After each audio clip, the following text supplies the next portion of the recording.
पवनगाव येथे होणारा कत्तलखाना कोर्टाच्या आदेशानंतर उमरेड रोडवरील सुरगाव येथे होत आहे।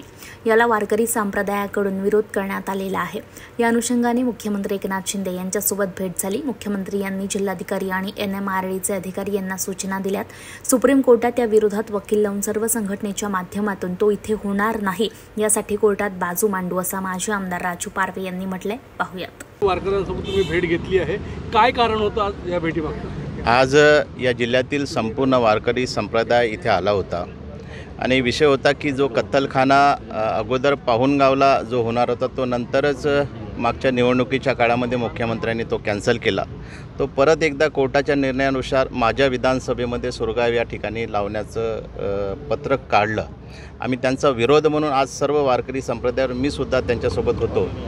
सन्माननीय मुख्यमंत्री साहेबांसोबत चर्चा झाली आणि मुख्यमंत्री साहेबांनी कलेक्टर आणि NMRDच्या अधिकाऱ्यांना आदेश दिला की हा जो कत्तलखाना इथे जो ते म्हणताय की इथे झाला पाहिजे त्याच्यासाठी त्यांनी नकार दिला। दुसरी बाब ही पण सांगितली ज्या कोर्टाच्या निर्णयानुसार हा इथे होणार आहे त्याला विरोधसुद्धा म्हणून एक सुप्रीम कोर्टामध्ये वकील आम्ही लावत आहोत। त्याचा विरोध प्रत्येक सगळ्या संघटनेच्या माध्यमातून हा जो होत आहे।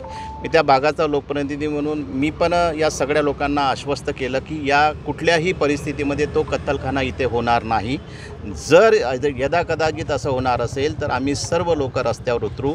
पण आज जी चर्चा झाली त्या मुख्यमंत्र्यांनी आम्हाला आश्वस्त केलं की इथे कुठल्याही परिस्थितीत तो कत्तलखाना इथे होणार नाही।